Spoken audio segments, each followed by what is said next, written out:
Mesdames, Messieurs, bienvenue. Bienvenue pour cette deuxième table ronde qui connaît manifestement un grand succès déjà. Nous étions le 13 avril dernier ici déjà dans cette salle à la première table ronde absolument passionnante où nous avons eu quand même le droit à une imitation par le bâtonnier Waxman, bâtonnier Rudloff, imitant lui-même le général de Gaulle. C'était un moment assez extraordinaire. J'espère que cette table ronde va nous apporter beaucoup d'éléments encore nouveaux pour certains sur Marcel Rudloff. Qui était-il sur le plan politique, car nous le connaissions, nous, beaucoup plus comme un confrère, comme un bâtonnier, comme quelqu'un qui s'était battu à nos côtés pour nous les avocats. C'était quelque chose de très important. Nous le connaissions aussi en tant que maire pour certains. J'ai eu la grande chance d'être marié par Marcel Rudloff à la mairie. Je m'en souviendrai toujours. Voilà qui était pour nous Marcel Rudloff. Mais maintenant, vous allez, s'il vous plaît, nous en parler de l'homme politique. Merci à toutes et à tous et bonne soirée.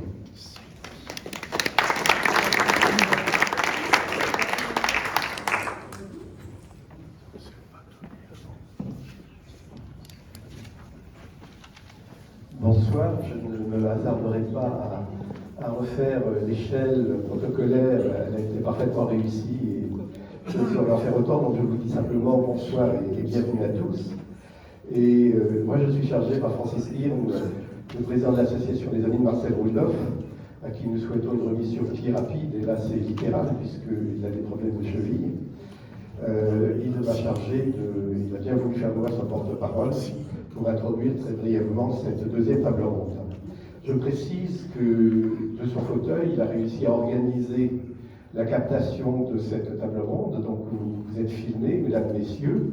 On n'a pas de maquilleur, on n'a pas de maquilleuse, mais enfin on fera avec, ou sans. Et elle est visible en ce moment sur YouTube et elle sera sur le site de l'association.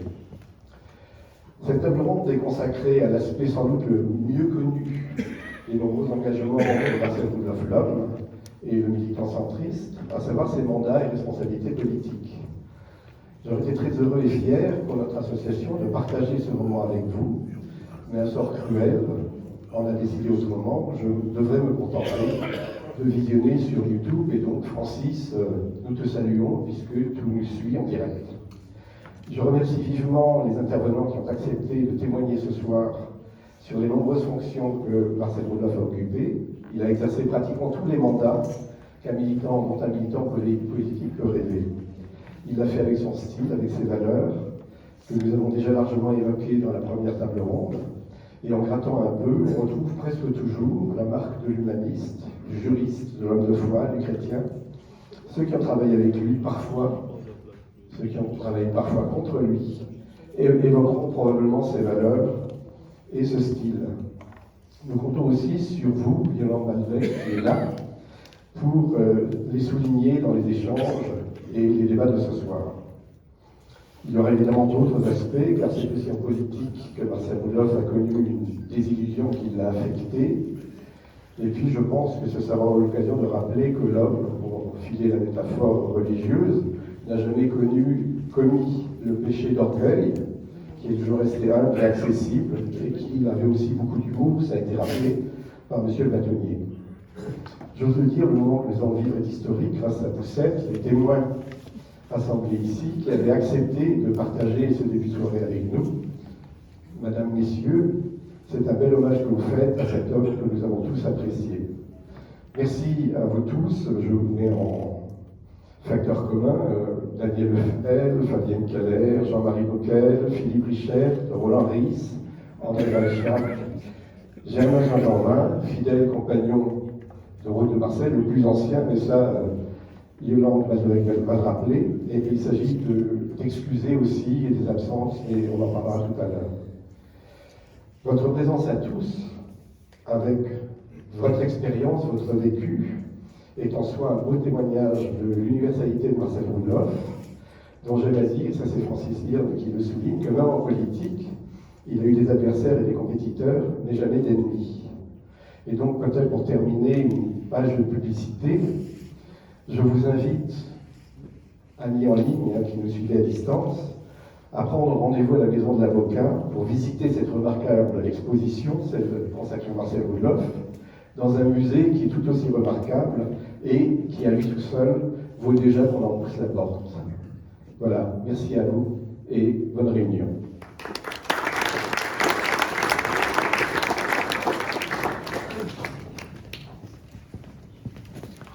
Alors, il m'appartient d'excuser Brigitte Klinkert, qui m'avait prévenu il y a à peu près 48 heures qu'elle ne pourrait pas être là. Mais Philippe Richert espérait être jusqu'au dernier moment parmi nous, et finalement, les manifestations autour de la gare de l'Est l'ont empêché de prendre son train en temps et heure. Voilà. Donc nous démarrons, ça a été dit, tous ont connu Marcel Roudloff et tous n'étaient pas ses amis politiques. Et au lendemain de son décès, l'éditorial de l'Alsace où j'ai travaillé avait résumé sa personnalité en un mot, consensuel. Nous l'avons bien connu, nous les journalistes, et j'englobe ma collègue Françoise Herbe qui est là dans la salle, parce que Marcel Roudloff, figurez-vous, nous conviait chaque mois à déjeuner après la commission permanente. C'était après 1986. Donc pendant plusieurs années, on le voyait au moins 11 fois par an. Et on déjeunait avec lui. Parfois, on l'agaçait, on le fâchait. Et c'est vrai que de temps en temps, ils m'ont dit dans les tours, mais bon, il n'était pas rancunier, hein, il ne nous en voulait pas. C'était très enrichissant, passionnant parce qu'il avait une grande culture, y compris religieuse et historique. Il avait les talents d'imitateur et on se régalait. Cela a été dit aussi lors de la première table ronde, son engagement pour l'Alsace remontait à la dernière guerre et il en parlait souvent. C'était aussi un Stegelburger, comme on fait plus fier de sa ville, la star des villes, m'avait-il dit lors de notre dernière rencontre dans son bureau.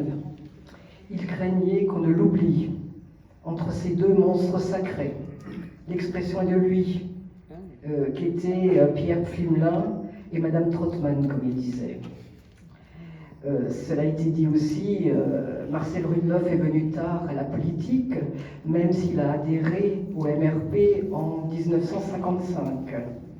Il est devenu conseiller municipal à 42 ans, sénateur à 54 ans en 77, président du conseil régional à 57 ans, maire de Strasbourg à 60 ans.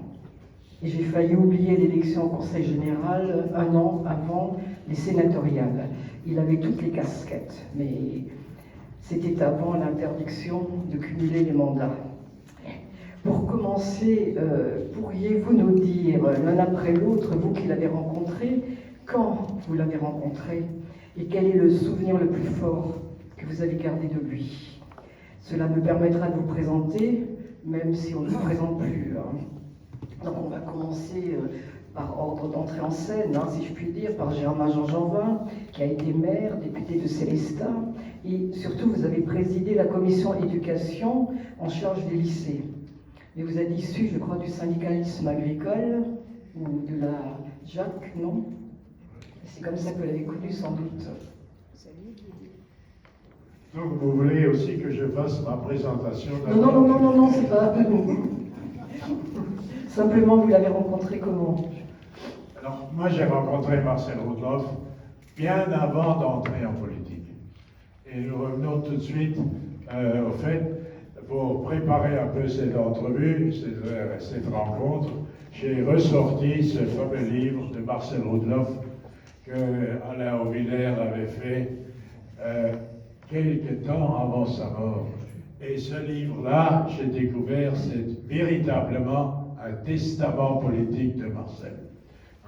Alors moi, je l'ai rencontré bien avant d'entrer en politique, c'est-à-dire dans les années 59-61.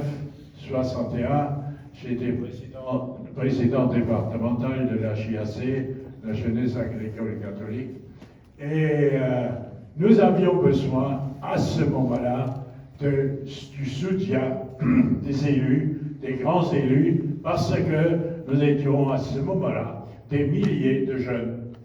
Il faut que je dise ça ici dans cette tribune. Nous étions des milliers de jeunes ruraux, fils et filles de paysans, d'ouvriers, d'artisans commerçants du monde rural. Nous n'avions pas la possibilité. Notre école s'arrêtait à 14 ans. À 14 ans, il faut vous rappeler. Et d'ailleurs, celle qui est devenue mon épouse était la première fille qui a passé au-delà de 14 ans, aller en cours complémentaire. Et pour vous situer, il y avait une section à Erstein, ils étaient 13 ou 14 élèves à ce moment-là. Aujourd'hui, à la place, il y a 2 grands collèges et un lycée. Et c'est à ce moment-là, ces mouvements d'action catholique que Mathieu soutenait dès le départ, que Marcel soutenait dès le départ, parce que j'ai lu là-dedans, il était aussi militant de la JEC dans son lycée Fustel. Il était militant de la JEC, donc il soutenait nos mouvements et nous avons grandement besoin. Et c'est de là que viennent mes premières rencontres, qui sont des rencontres au-delà de la politique, parce que la politique, c'est 20 ans après, quand j'étais balancé moi-même dans ce monde-là. Alors... Et qu'est-ce qui vous a frappé? Quel souvenir marquant vous gardez de lui? Marcel, c'était un homme, comment je vais le dire, un homme qui était près des gens. Il n'avait aucune condescendance envers des sans diplôme, des gens de la base, et ainsi de suite. Il avait toujours le respect de ceux qui étaient les plus petits, les plus faibles. Et quand je suis rentré au Conseil, c'était en 1980, Pierre Frimelin était encore, Pierre Chillet était encore là, et Pierre Frimelin, dès le début, m'a cédé la présidence de la commission qu'il présidait, commission qui était une commission des affaires économiques et scolaires, et j'ai gardé cette commission après, parce que Marcel me faisait pleinement confiance, et je lui suis profondément reconnaissant de cette affaire. Après, il y a eu la décentralisation, après 81, le conseil régional, comme tout le monde sait, et ça va être dit, c'était les parlementaires, quelques conseillers généraux et les grands-mères, et c'était pas tellement encore politisé comme ça l'est devenu en 86, au moment où il y avait les élections au suffrage universel du conseil régional. Donc, mais grâce à lui, la décentralisation étant venue, j'ai gardé cette commission après que la région a hérité du schéma prévisionnel des formations, des lycées, des CFA, de la formation professionnelle. C'était pour moi une période passionnante que nous avons vécue ensemble. Nous avons construit 15 lycées neufs du temps où Marcel était le président. Jamais on a fait dans une période comme ça autant d'investissements pour la formation des jeunes.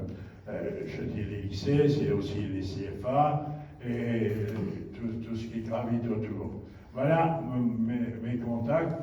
J'ai une grande reconnaissance pour Marcel Roudloff parce qu'il était non seulement mon mentor en politique, parce que je suis avec lui, j'ai pris ma première carte en MRP en 1958, 59, 60, et j'ai vécu de nombreuses réunions au temple de la démocratie chrétienne du Bas-Rhin, qui était le 16 place du Temple Neuf, une maison qui mériterait elle-même une grande réunion, un livre, une histoire, voilà. Une histoire. Alors là, Marcel était là en militant. Il est venu, je me souviens. Bien sûr, Au moment des élections, les gens venaient plus nombreux. Je l'entends encore dire, au moment, si quelqu'un veut être candidat et que vous n'avez pas l'investiture d'un parti politique, vous pouvez rester à la maison. Et il fallait venir avoir l'investiture du parti. Mais Voilà. il était là aussi en dehors de ce parti. Et Marcel, là, je pourrais aussi vous parler des colères. Oui, mais on va laisser. Ah oui, mais on va donner, vous allez donner le micro à votre voisin de gauche, Daniel Lefel, ministre, sénateur, président du Conseil général du Bas-Rhin, maire de Hanschwein.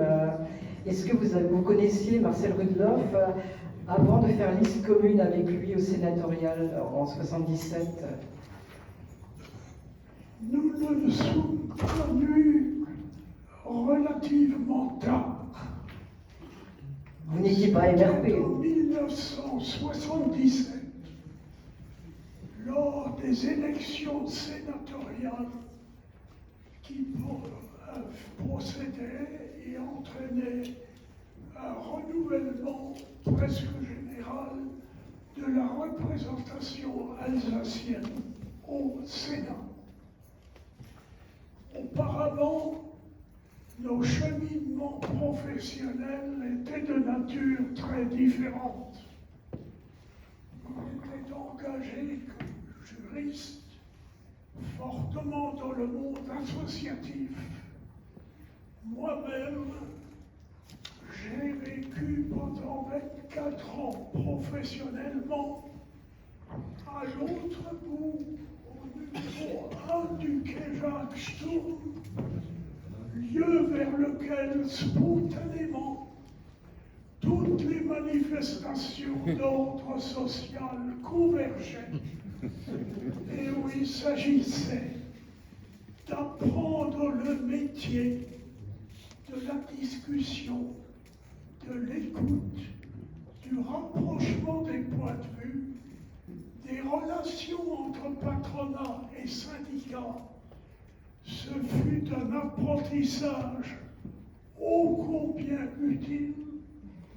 Marcel a eu le parcours préalable en tant qu'homme de droit, comme juriste, dans les conditions que Germain Georges vient d'évoquer.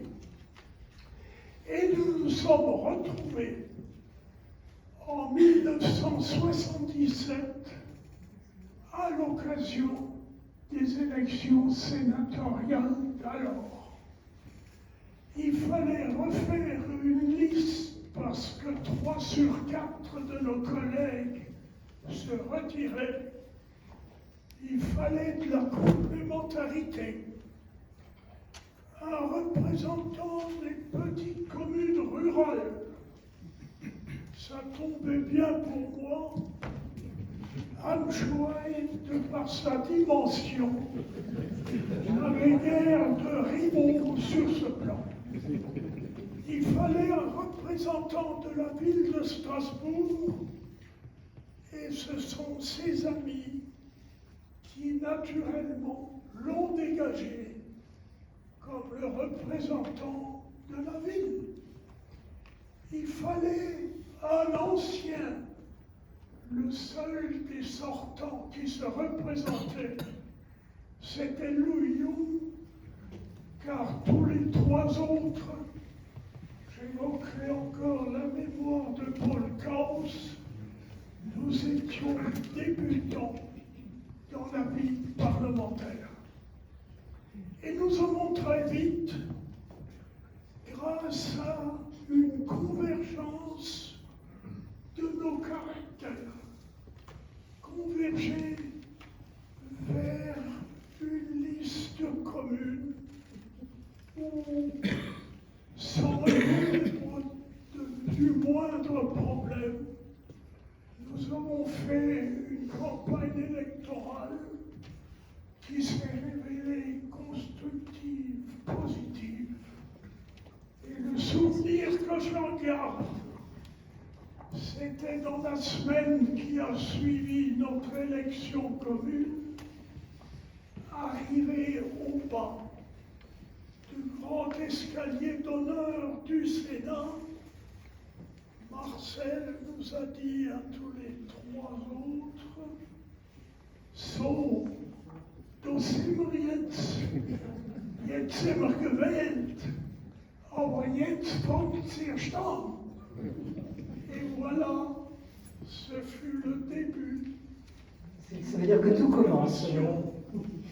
Nourri par un sentiment de complémentarité, de convergence des opinions, de tolérance qui nous allait si bien à lui et à moi, car cela nous a permis de connaître une quinzaine d'années de vie en commun au Sénat, un lieu de travail, un lieu de convergence, un lieu d'effacement de beaucoup de clivages, cette tolérance qui aujourd'hui s'avérerait tellement utile et tellement nécessaire en nous inspirant de ce que nous avons appris en 77, point de départ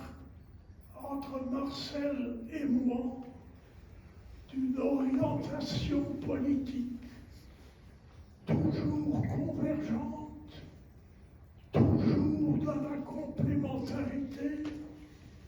Et je tiens à dire que si le mot amitié peut avoir un sens dans la vie politique si rude et si impitoyable parfois, c'est au Sénat, au groupe centriste et à la commission des lois qu'ensemble nous l'avons trouvé, cultivé et entretenu jusqu'au bout.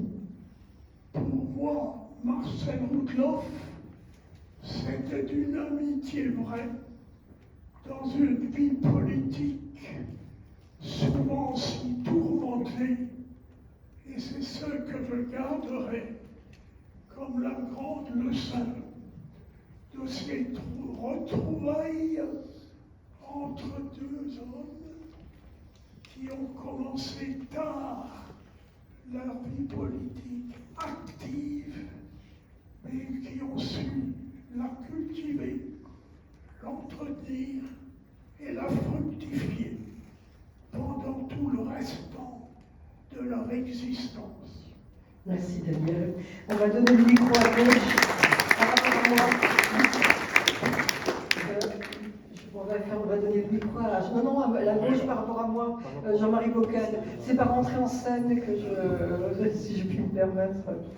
Et parce que Jean-Marie Bocal, vous avez été député socialiste en 1981, c'est bien ça, ministre à 2 fois, maire de Mulhouse, sénateur, et vous avez siégé au conseil régional lorsque vous avez été élu député en 81.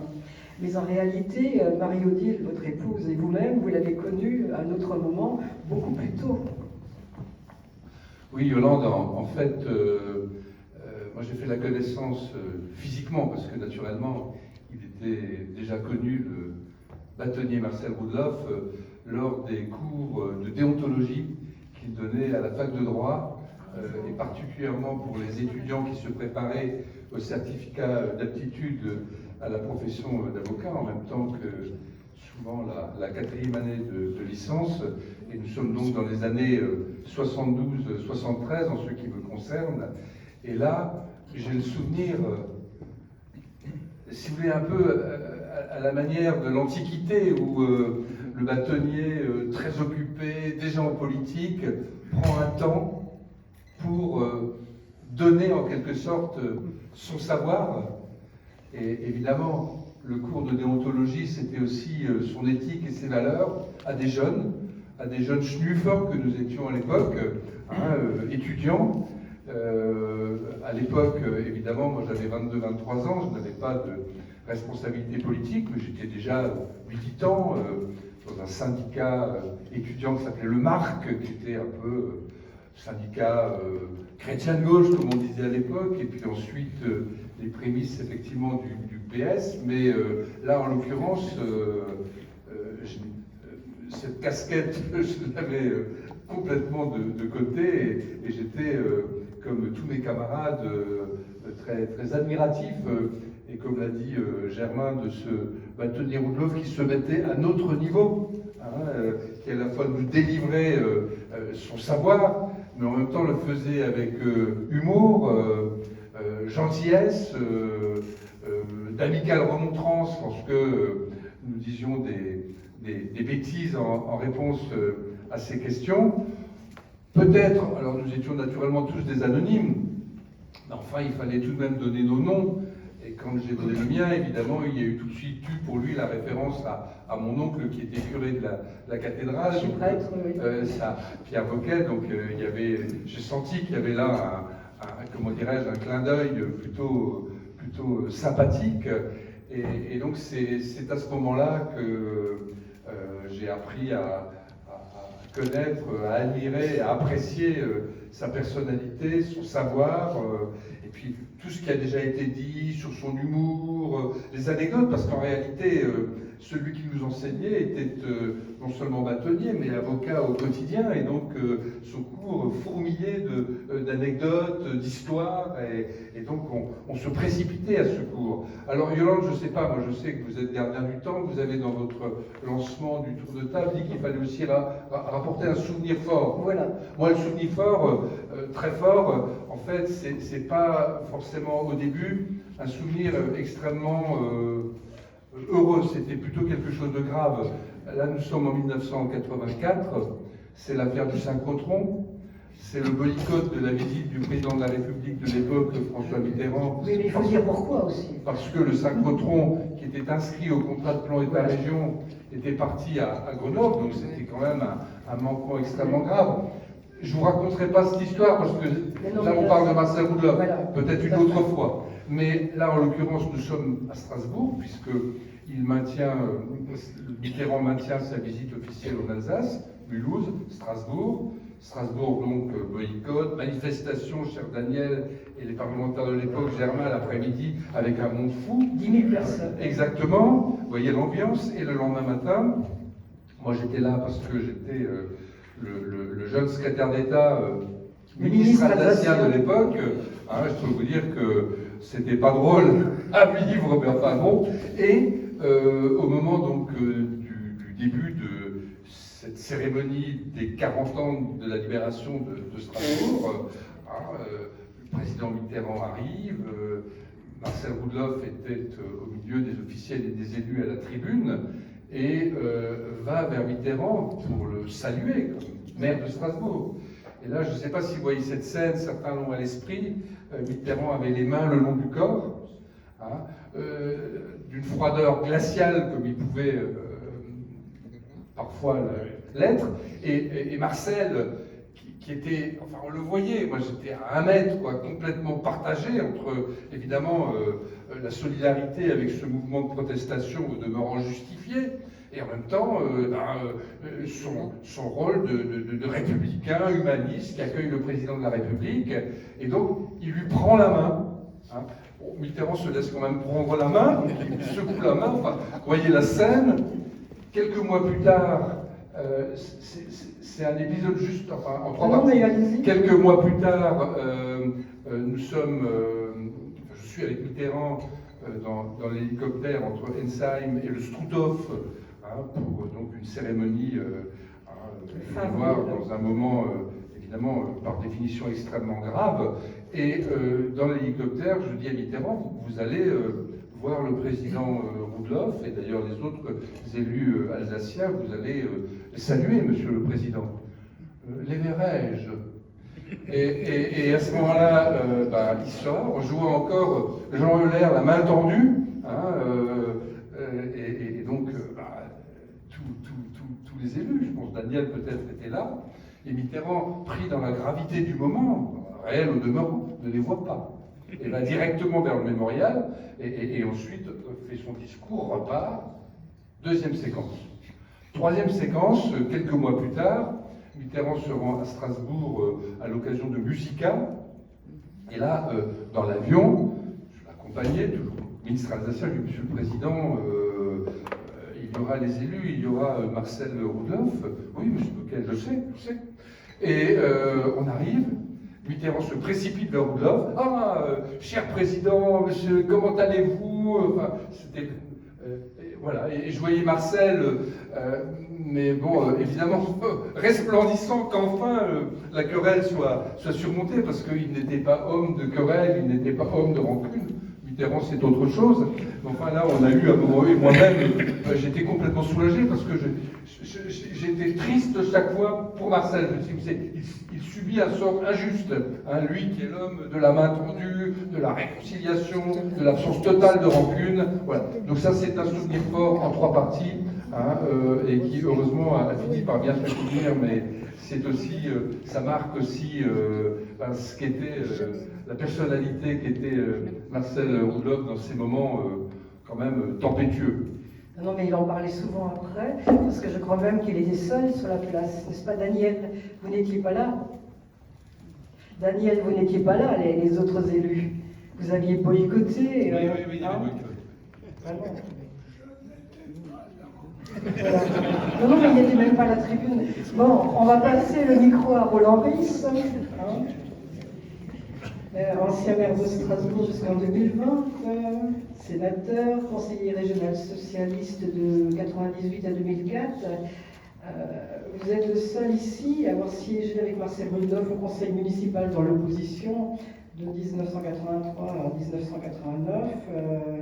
Et quand lui était dans l'opposition, vous étiez premier adjoint de Catherine Trottmann. Mais j'ai retrouvé la date, vous vous êtes présenté contre lui au cantonal de 82. Vous vous en souvenez encore? Oui, je m'en souviens même très bien. Merci d'avoir rappelé mon itinéraire. C'est vrai que j'ai bien connu Marcel Roudloff, notamment à partir de 1982, puisque nous étions sur le même canton, le canton 4, c'est-à-dire le canton de l'avenue de la Forêt-Noire, l'église Saint-Maurice, etc. Et je voudrais rappeler une anecdote qui me paraît être très significative de la personnalité de Marcel. Lorsque je me suis présenté, c'était quelques années plus tard, pour encore des cantonades, Marcel Roudloff était conseiller général sortant et il se représentait. Grosse personnalité, moi j'étais tout jeune. Et nous avions eu des débats, je dirais, assez forts, on peut le dire, mais enfin courtois. Parce que Marcel était un homme courtois. Et il est arrivé, ce qui arrive souvent, que Marcel Roudloff a organisé un meeting dans les salons de l'église Saint-Maurice. Le foyer paroissial, donc. Oui, dans paroisse. Salon, c'était pas le mot. Moi je suis. Enfin bref, c'était à côté de l'église. Et évidemment, ce que voyant, je me suis dit, mais je vais faire la même chose. Je vais aussi faire un meeting dans cette salle paroissiale dans laquelle Marcel avait fait son propre meeting. Et je suis allé voir le curé de Saint-Maurice. Je me suis dit, écoutez, voilà, moi je suis candidat au nom du Parti Socialiste et je voudrais faire dans votre salle paroissiale un meeting comme mon concurrent, M. Roudloff. Et le curé de l'époque me dit, mais monsieur Ries, vous n'êtes pas de ma crèmerie.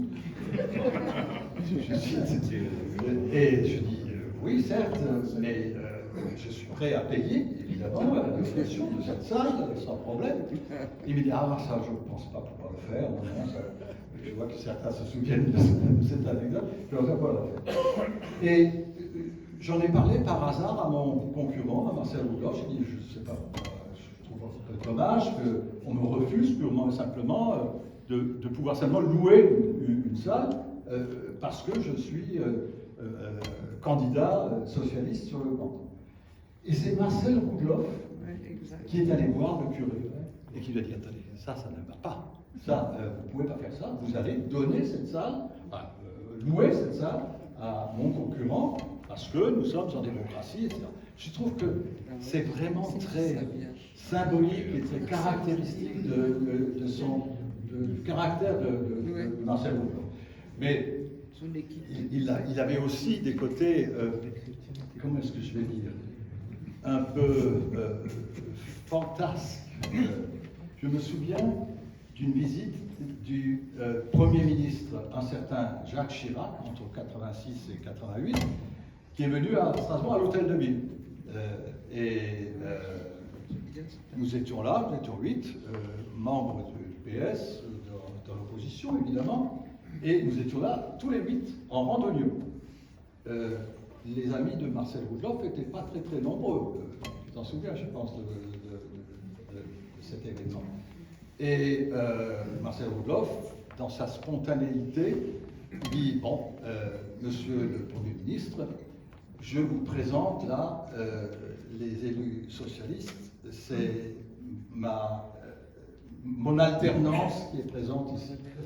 Et Jacques Chirac était complètement stupéfait qu'il puisse dire une chose pareille. C'est ce que j'appelle le côté un peu boute-en-train de Marcel, qui aimait bien un petit peu provoquer et soulever la poussière du débat politique empoussiéré. J'aurais beaucoup d'autres anecdotes, mais je vais m'arrêter là. Les deux me paraissent. Mais si vous me permettez, dans le livre là qu'on a évoqué de notre regretté Alain Auvillers, il dit même ich bin nicht salonfähig. Ça veut dire que je ne pouvais pas sortir, je n'étais pas sortable parce que je faisais des plaisanteries. Et il explique un tout petit peu que c'est peut-être aussi pour ça qu'il n'a été pas compris ou mal compris des Strasbourgeois. Voilà. Alors, la suivante, Fabienne Keller. Vous avez été candidate la première fois en 92 au Conseil général et sur la liste régionale, en place non éligible à l'époque. Puis par la suite, vous avez été maire de Strasbourg, sénatrice. Depuis les dernières élections, vous êtes députée européenne. Et je ne résiste pas à l'envie de dire que vous êtes maintenant vous faites partie de la même mouvance que Roland Ries. Hein, il fallait quand même le placer. Fabienne, vous connaissiez déjà Marcel Roudloff en 1992 ? Non, je pas de retour en Alsace depuis très longtemps. Je venais d'arriver, j'avais d'abord trouvé un travail, installé ma famille. Et donc en 92, je rencontre Daniel Lefebvre. Et puis je me présente au CDS pour l'investiture du CDS, qui ne sera jamais vraiment tranché d'ailleurs. C'est là que je le croise pour la première fois. Pour le Neudorf. C'était pour Neudorf, j'étais candidat voisine de Daniel. J'étais candidat à la Méno. Et je me souviens plus très bien avant l'élection. Mais après, assez régulièrement, je lui demandais si on pouvait se voir, parce que je découvrais le monde politique, j'essayais de comprendre. Et il me recevait très régulièrement, je ne sais pas, 2-3 fois par an, le samedi matin. C'était, je ne sais plus comment il s'appelle, Jacqueline pourra me retrouver le nom, le monsieur qui l'aidait, qui lui faisait les cafés, qui le conduisait, qui... voilà. Hubert, je crois que c'est ça.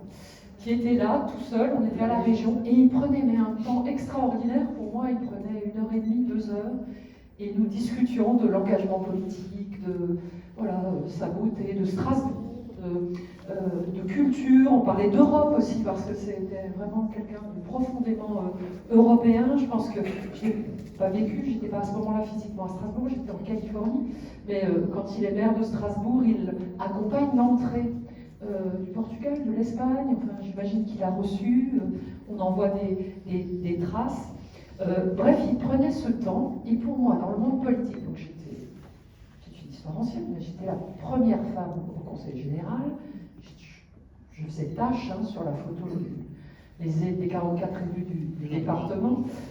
Écoute, quand la parité a été appliquée et qu'il y a eu une photo très, très mélangée, je les ai toutes invitées à dîner. Je trouvais que c'était magique. Daniel m'avait très bien accueilli. J'étais seule femme et Benjamin. et lui, dans un monde qui m'avait mal accueilli, en fait. Parce que, voilà, je perturbais, j'étais un peu, je ne sais pas, un peu différente. Daniel m'a très bien accueilli, Germain aussi. Et Marcel prenait ce temps de l'échange et de la construction. J'ai vraiment trouvé là un humanisme extraordinaire que j'ai revu, et peut-être que Roland Gris partage ce souvenir, dans de nombreuses traces à Strasbourg de ses décisions. Ici, il a accueilli une association, d'autres le sauront mieux que moi, mais la maison des associations lui tenait vraiment à cœur. Je me demande si c'est pas lui qui l'a créé, hein, lui qui avait un parcours de militant associatif. Ici, il a aidé un club sportif, là, une famille en difficulté, là, une école.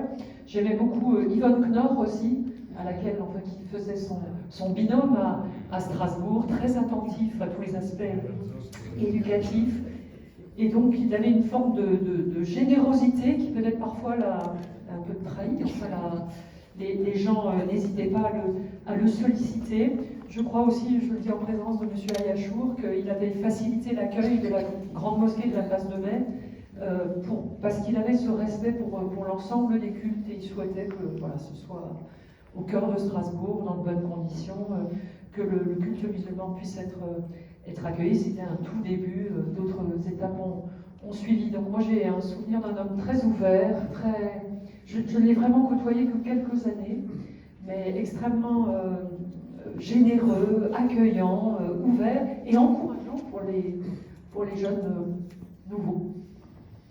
Merci. Donc il ne reste plus que André Reichhardt, qui est toujours sénateur, mais vous avez été aussi maire, président du conseil régional après le décès d'Adrien Zeller.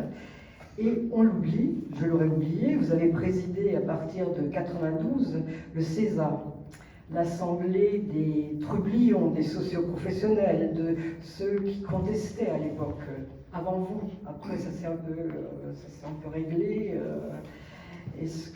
Comment vous vous souvenez de ces relations avec Marcel Rudloff, vous président du CESA, lui président de la région? Comme vous l'avez dit, moi je suis entré en politique tardivement, et c'est plutôt en qualité de représentant de la société civile que j'ai connu Marcel Rudloff.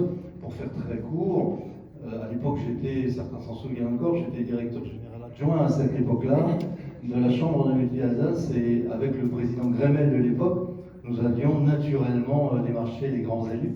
Et donc le maire de Strasbourg à l'époque, c'était Marcel Rudloff, 83-89, et il était surtout vice-président de la communauté urbaine, à ne pas oublier. C'était naturellement pour nous très important, vu les compétences à l'époque de la ville et de la CUS. Rappelons d'ailleurs, un petit coup de droit local, l'autorité de tutelle d'un certain nombre de corporations, c'est le maire de Strasbourg.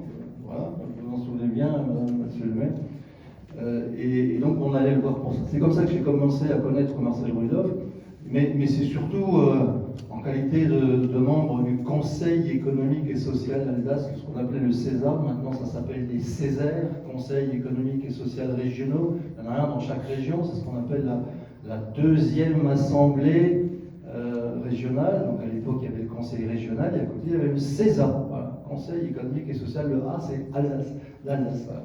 Et quand je suis entré dans ce CESA, c'était en 1986, voilà. Marcel Rudloff entamait son deuxième mandat, mais c'était désormais une vraie collectivité régionale, avec des élections, comme l'a dit tout à l'heure justement Germain.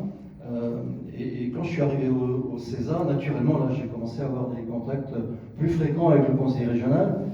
C'était le président, mais beaucoup plus souvent les hommes forts du conseil régional de l'époque, Germain, Jean Valine, enfin Burkel à l'époque, et surtout, ne pas oublier Hubert Haenel, bien sûr. Et, alors, une petite anecdote, vous l'avez dit, Yolande, le CESA à l'époque, les anciens s'en souviennent, c'était vraiment le donneur de leçons, voilà, le donneur de leçons, composé exclusivement de socioprofessionnels, hein, donc trois collèges, pour ceux qui s'en souviennent. C'était les employeurs, Daniel s'en souvient bien, les syndicats de salariés, deuxième collège. Et troisième collège, c'est ce qu'on appelait le tiers-état, enfin le marais, voilà. Donc j'étais d'ailleurs... L'associatif. L'associatif, on va dire ça. Il n'y avait pas que l'associatif. Il y avait, par exemple, moi je représentais, j'avais été élu par le comité régional de la formation professionnelle, qui était autre chose qu'une association, c'était un établissement, enfin peu importe. Et donc, 3 collèges. Et naturellement, ces 3 collèges se retrouvaient régulièrement. Et puis je vais le dire comme je le pense, plus souvent ils se réunissaient et mieux ils étaient financièrement traités. Voilà. Donc on se réunissait souvent, voilà. Et donc chaque fois, naturellement, donnait des avis. Et des avis, chaque fois, naturellement, avant les décisions du conseil régional. Et notamment les décisions budgétaires.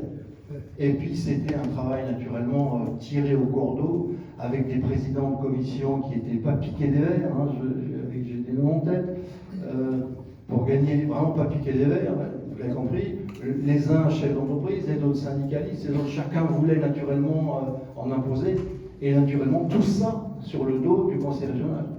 Et je me souviens notamment, nous on avait nos plénières le vendredi, et lundi suivant, il y avait la plénière du conseil régional. Et donc, il y avait un article dans le journal. Samedi dimanche, plein, le César désapprouve, avec des grands titres. À l'époque, les DNA s'occupaient encore un peu du socio. Bon, il y avait vraiment des papiers terribles. Et à telle enseigne que lundi matin, on voyait arriver certains conseillers régionaux qui en prenaient plein la tête, qui étaient remontés comme des pendules. Et donc ça, vous avez compris que ça ne plaisait pas à Marcel Rudolph, voilà. Mais ça plaisait à aucun conseiller régional. Et puisque Yolande voulait une anecdote, lorsque en 86, j'ai été élu président de la commission formation, donc je travaillais avec Germain pour le conseil régional, ça a duré 6 ans, et après j'ai été élu président du César, président. Et je me souviens, j'ai été voir, bien sûr, le président Rudolph pour lui dire, Monsieur le Président, j'envisage de présenter ma candidature. Il y avait Raymond Baltenec qui m'avait, et ceux qui se souviennent de l'époque, Raymond Baltenec, avant il y avait Loïc Libéral, avant il y avait, rien que des gens qui castagnaient. Et il me regarde, il dit, Marcel, il dit quelque chose. Yes, toi aussi. Je ne sais pas ce qu'il pensait à ça, voilà. Bon, toujours est-il qu'il y avait un mélange comment dire, de sympathie, mais est-ce que tu pourrais pas faire autre chose, quoi, voilà, tu pourrais pas faire autre chose. Et donc ça, c'était vraiment un souvenir très fort. Et puis, comme vous l'avez dit, Yolande, moi je me suis quand même efforcé de rabibocher un peu quand même le César avec le conseil régional. Et à l'époque, j'avais le sentiment d'avoir un peu réussi à cet égard.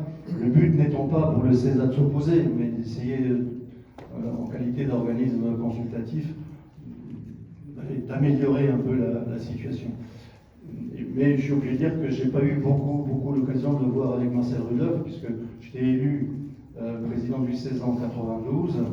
À la même époque, Marcel Rudolph est entré au Conseil constitutionnel, donc il avait beaucoup de choses à faire.